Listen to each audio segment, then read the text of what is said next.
Hello everyone and welcome to a new video, and today I'm going to show you how to show what you are playing on Discord.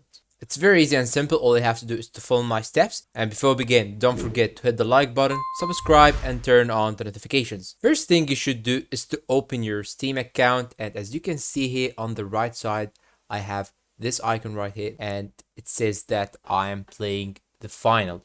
Now in order to display the game that you are playing right now, all you have to do is to go to the user settings right here, then go down and find activity privacy, click on it, then you should make sure that this option right here is checked.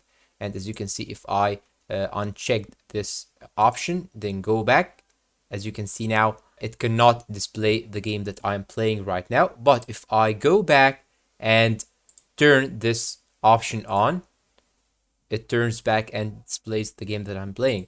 But if it's still not showing the game that you're playing, you can go to registered games right here, then click on add and add the game that you want, or add any program that you are running on your computer right now. So here in my case, I'm opening Steam, Microsoft Edge and OBS.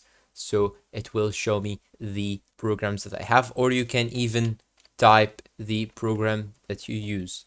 And that's all for today. I hope this video is useful to you all. Thanks for watching and see you in a new video.